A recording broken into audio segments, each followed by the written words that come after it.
Okay, we are starting. Our first chapter is sources of history.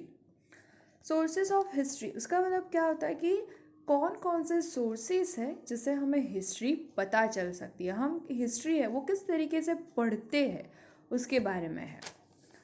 First point is newspaper. आपके घर पे हर रोज़ सुबह में न्यूज़पेपर आता है। न्यूज़पेपर में आप क्या पढ़ते हो? डेली इवेंट्स पढ़ते हो कि हर रोज़ कौन कौन से इंसिडेंट्स हुए, कौन कौन सी इवेंट्स हुई। बट वही न्यूज़पेपर आप एक महीने तक रहने दो और तब तब वो न्यूज़पेपर क्या हो जाता है, और उसमें जो इवेंट्स और इंसिडेंट्स लिखे हैं वो क्या हो जाते हैं? पास्ट हो जाते हैं, क्योंकि वो ऑलरेडी हैपन हो चुके हैं। After some times events become past. थोड़े दिनों के बाद वो इवेंट्स क्या हो जाती है? पास्ट हो जाती है। Photographs and detailed informations, past events help us to know our history. तो जो वो फोटोग्राफ्स होते हैं उसके अंदर जो डिटेल्ड इंफॉर्मेशन लिखी हुई होती है, तो उससे हमें हमारे पास्ट इवेंट्स, हिस्ट्री क्या हुई थी उस टाइम पे, क्या हुआ था, वो सारी चीज़ें हमें डिटेल में पता चल सकती है। We know the history of 1,000 years old monuments, forts, stepwells, ponds, temples. हमें पता है कि जो हिस्ट्री है वो हज़ारों साल पुरानी है। तो हम उसे ओल्ड मॉन्यूमेंट्स है, फोर्ट्स, राजस्थान में बहुत सारे फोर्ट्स है, स्टेपवेल्स है, पॉन्ड है, टेम्पल है, तो उसके हिसाब से हम हमारी हिस्ट्री के बारे में कुछ पता कर सकते हैं।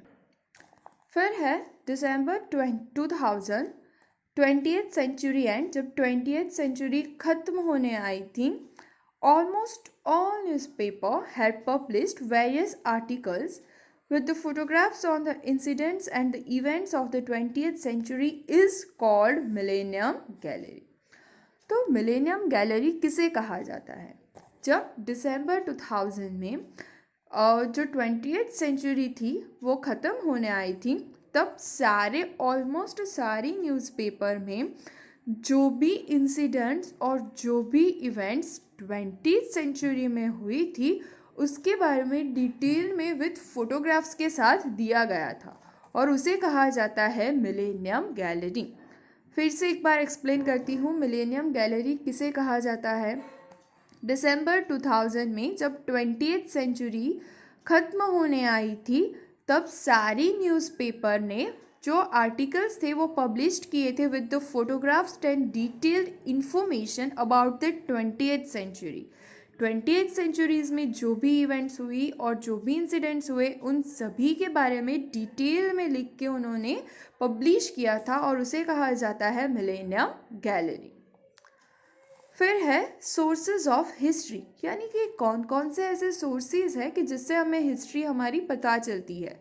तो ओल्ड पेंटिंग्स, डॉक्यूमेंट्स, पुराने ज़माने के अगर ऑर्नामेंट्स है तो हमें पता चलता है कि वो कौन से टाइप्स के ऑर्नामेंट्स पहनते थे, ऊपर उनके ऊपर कौन कौन सी प्रिंट थी, कौन कौन सी आर्ट थी वो लोग यूज़ करते थे। यूटेंसिल्स ऑफ क्ले, यूटेंसिल्स यानी बर्तन, of clay and metal, tools of stone, idols, idols यानी मूर्तियाँ, कॉपर प्लेट्स, फोर्ट्स, फोर्ट्स यानी किले, एक्सेट्रा। तो इन सभी से हमें हमारी हिस्ट्री के बारे में पता चलता है कि उस टाइम का एडमिनिस्ट्रेशन कैसा था, उन लोगों ने, वो लोग कौन सी आर्ट यूज़ करते थे, वो टाइम पे उनके अगर यूटेंसिल्स है तो किस तरीके से बनाते थे, कि उसका यूज़ किस तरीके से करते हैं। तो इन सभी से हमें हमारी हिस्ट्री के बारे में पता चल सकता है। फिर है ताड़पत्र एंड भोजपत्र। सबसे पहले समझ लेते हैं भोजपत्र क्या है। A special type of tree known as Bhoj is found on Himalayan mountains. The volumes were written on its bark in ancient times. तो भोजपत्र किसे कहा जाता है? तो स्पेशल टाइप ऑफ ट्री जो जाना जाता है भूज के नाम से, और वो कहाँ पे फाउंड होता है? हिमालयन माउंटेन्स पे। और पहले के टाइम पे उसकी जो ये स्पेशल टाइप का ट्री था तो उसकी जो बार्क होती थी, उसकी जो छाल होती थी, बार्क पे जो भी कुछ वॉल्यूम्स थे वो लिखे जाते थे उसे कहा जाता था भोजपत्र। और ज़्यादातर जो भोजपत्र और ये जो ताड़पत्र है उनकी जो स्क्रिप्ट्स थी वो कौन सी स्क्रिप्ट्स थी? पांडु स्क्रिप्ट्स। वो जो भी कुछ लिखते थे वो पांडु स्क्रिप्ट्स में लिखते। Here is the picture of Pandu scripts. इस टाइप से जो ये जो बार्क होती थी भूज की उसके ऊपर वो लोग स्क्रिप्ट्स लिखते थे और ये जो स्क्रिप्ट्स दिखाई गई है वो पांडु स्क्रिप्ट्स है और उसी पे वो लोग कुछ भी लिखते थे। But after some time, it is destroyed by insects. Some are still preserved in temples, libraries and government museum. तो ये जो पांडु स्क्रिप्ट्स लिखी गई थी वो धीरे धीरे बहुत टाइम हो गया तो जो इंसेक्ट्स थे वो उन्हें खा गए और कुछ कुछ पांडु स्क्रिप्ट्स थी वो टेम्पल्स, लाइब्रेरीज और कुछ गवर्नमेंट म्यूजियम में उसे संभाल के रखा गया है। We can get information about public life, administration। तो ये जो सारे स्क्रिप्ट्स है उससे हमें क्या बेनिफिट होता है? तो उससे हमें वो टाइम की इंफॉर्मेशन मिल पाती है कि उस टाइम का पब्लिक लाइफ कैसी थी, उस टाइम का एडमिनिस्ट्रेशन कैसा था, वो किंग कैसा था, उसका बिहेवियर कैसा था, उसने कौन कौन सी स्टेट प्रोविंस थे कि जिस पे उसने विक्ट्री ली थी। तो वो सारी चीज़ें हमें इससे पता चल सकती है। फिर है ताड़पत्र।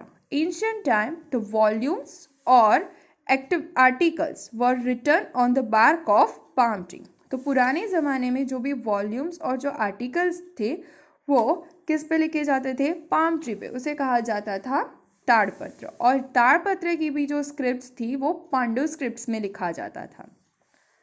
फिर है inscription. The writing carved on stone or metal plates is known as inscriptions।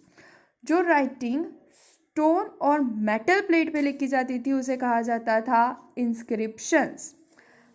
तो वो लोग क्या लिखवाते थे? Writing orders. अगर राजा है उसे कोई ऑर्डर देना है या फिर राजा है वो कुछ जीत के आया, अचीवमेंट्स ऑफ किंग या फिर वो ट्रीटी, कोई एक राजा दूसरे राजा के साथ कोई भी एग्रीमेंट करता था तो वो सारी चीज़ें इंस्क्रिप्शंस करवाता था। इंस्क्रिप्शन यानी कि स्टोन या फिर मेटल प्लेट्स पे लिखवाते थे उसे कहा जाता है इंस्क्रिप्शंस।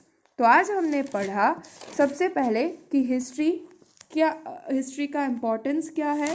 फिर हमने पढ़ा ताड़पत्र, भोजपत्र और एक इम्पॉर्टेंट टॉपिक था मिलेनियम गैलरी, वो इम्पॉर्टेंट टॉपिक है। फिर है सोर्सेज ऑफ हिस्ट्री यानी कि हमें हमारी हिस्ट्री कौन कौन से सोर्सेज के थ्रू पता चल सकती है।